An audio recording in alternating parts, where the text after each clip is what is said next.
ನಮಸ್ತೆ. ನಾನಿವತ್ತು ಮಂಜೇಶ್ವರ ತಾಲೂಕಿನ ಮಿಯಾ ಪದವಿನ ಬಳಿ ಇದ್ದೇನೆ. ಡಾಕ್ಟರ್ ಚಂದ್ರಶೇಖರ ಚೌಟ ಅಂತ ಹೇಳಿ ಇಲ್ಲಿಯ ಕೃಷಿಕರು. ನಾನು ಮೊದಲಿನ ವಿಡಿಯೋದಲ್ಲಿ ಇವರ ಬಗ್ಗೆ ಹೇಳಿದ್ದೇನೆ. ಚೌಟರ ತೋಟ ಅಂತ ಹೇಳಿದ್ರೆ ಸಾಧಾರಣ ಎಲ್ಲ ಕೃಷಿಕರಿಗೂ ಗೊತ್ತಿದೆ. ಹೆಚ್ಚಾಗಿ ಹಣ್ಣಿನ ಕೃಷಿ ಮಾಡುವ ಎಲ್ಲ ಕೃಷಿಕರಿಗೂ ಇವರ ಬಗ್ಗೆ ಪರಿಚಯ ಇದೆ. ನಾನಿವತ್ತು ಈ ವಿಡಿಯೋದಲ್ಲಿ ಇವರ ಬಟರ್ ಫ್ರೂಟ್ ಅಂತ ಹೇಳಿದ್ರೆ ಬೆಣ್ಣೆ ಹಣ್ಣಿನ ಕೃಷಿಯ ಬಗ್ಗೆ ಮಾಹಿತಿ ಕೊಡ್ಲಿಕ್ಕೆ ಬಂದದ್ದು.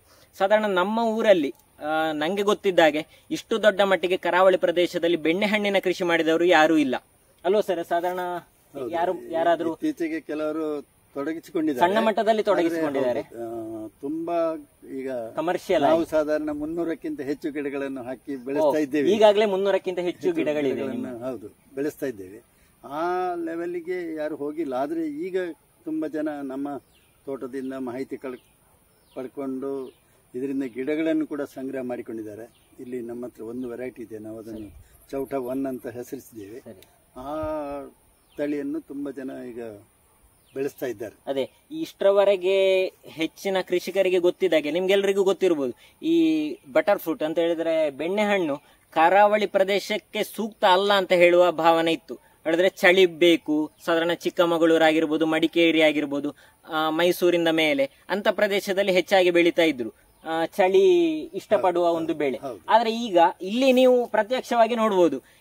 ಎಷ್ಟು ಪ್ರಾಯದ ಗಿಡಗಳು ಸರ್ ಇವೆಲ್ಲವೂ 3 ವರ್ಷ ದಾಟಿದೆ, 4ನೇ ವರ್ಷದಲ್ಲಿ ಇದೆ ಈ ಮರಗಳು. ಸಾಧಾರಣ ಎಲ್ಲ ಗಿಡಗಳಲ್ಲಿ ಕೂಡ ಒಳ್ಳೆ ಕ್ರಾಪ್ ಬಂದಿದೆ. ಹೂವಿಂದ ಹಿಡಿದು ಕೊಯ್ಲಿಕ್ಕಾಗುವ ಕಾಯಿ ತನಕದ ಬೆಳವಣಿಗೆ ಇದೆ ಪ್ರತಿ ಗಿಡದಲ್ಲಿ ಕೂಡ. ಹಾಗಾಗಿ ಇನ್ನೂ ಡೌಟೇ ಇಲ್ಲ, ನಮ್ಮ ಈ ಇಂಥ ಕರಾವಳಿ ಪ್ರದೇಶದಲ್ಲಿ ಕೂಡ ನಮ್ಮ ಹವಾಮಾನಕ್ಕೆ, ನಮ್ಮ ಮಣ್ಣಿಗೆ, ನಮ್ಮ ಹ್ಯೂಮಿಡಿಟಿಗೆ ಇದು ಬೆಳಿಬಹುದು ಅಂತ ಹೇಳಿ ಭಾವನೆ. ಮತ್ತೆ ಇದರಲ್ಲಿ ನಿಮ್ಗೆ ಡೌಟ್ ಬೇಡ, ಇದರ ಕ್ವಾಲಿಟಿ ಮತ್ತೆ ಇದರ ರುಚಿ ಮತ್ತೆ ಮಾರ್ಕೆಟ್ ಬಗ್ಗೆ ಎಲ್ಲರಿಗೂ ಗೊತ್ತಿದೆ.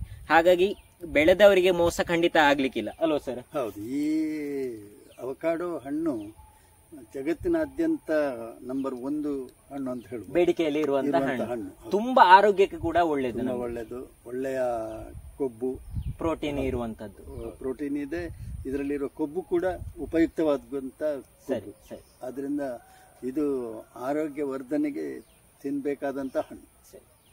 ಇದರಲ್ಲಿ ಅವಕಾಡೋ ಮತ್ತೆ ಡ್ರ್ಯಾಗನ್ ಫ್ರೂಟ್ ಮಿಶ್ರ ಕೃಷಿ ಮಾಡಿದ್ದಾರೆ. ಇದನ್ನೆಲ್ಲ ನೀವು ನೋಡಬಹುದು ವಿಡಿಯೋದಲ್ಲಿ.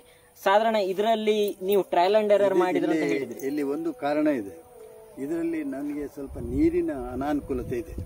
ಇದು ಇನ್ನೊಂದು ದಿವಸ ನನಗೆ ನೀರಿನ ಅಭಾವ ಬಂದ್ರೆ ನಾನು ಒಂದು ಸೀಮಿತ ಪ್ರದೇಶಕ್ಕೆ ಅವಕಾಡೋವನ್ನು ನಿಲ್ಲಿಸ್ತೇನೆ, ಉಳಿದ ಜಾಗದಲ್ಲಿ ನಾನು ಡ್ರ್ಯಾಗನ್ ಬೆಳೆಸ್ತೇನೆ. ಅದಕ್ಕೆ ಕಡಿಮೆ ನೀರು ಸಾಕಾಗ್ತದೆ. ಆ ದೃಷ್ಟಿಕೋನ ಇಟ್ಕೊಂಡು ನಾನೀಗ ಈ ತೋಟವನ್ನು ಬೆಳೆಸ್ತಾ ಇದ್ದೇನೆ. ಎಲ್ಲದಕ್ಕೂ ಹನಿ ನೀರಾವರಿ ವ್ಯವಸ್ಥೆ ಮಾಡಿದಿರಿ? ಎಲ್ಲದಕ್ಕೂ ಹನಿ ನೀರಾವರಿ, ಡ್ರಿಪ್ ಇರಿಗೇಷನ್ ಮಾಡಿದಿರಿ. ಸಾಧಾರಣ ನಮಗೆ ಇಲ್ಲಿ ಯಾವ ವೆರೈಟಿ ಬೆಳೀತದೆ ನಮ್ಮ ಪ್ರದೇಶದಲ್ಲಿ? ಇಲ್ಲಿ ನಾವು ಅವಕಾಡೋವನ್ನು ಸಾಕಷ್ಟು ತಳಿಗಳ ಸಂಗ್ರಹ ಮಾಡಿದ್ದೇವೆ.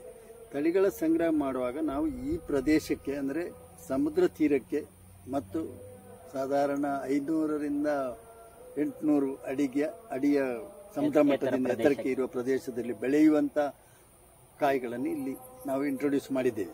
ಹೀಗಾಗಿ ಆದರೆ ನಮಗೆ ಆಕ್ಸಿಡೆಂಟಲಿ ಅಂತ ಹೇಳ್ಬೋದು, ನಮ್ಮ ತೋಟದಲ್ಲಿ ಒಂದು ತಳಿ ಕಳೆದ 23 ವರ್ಷಗಳಿಂದ ಇದೆ.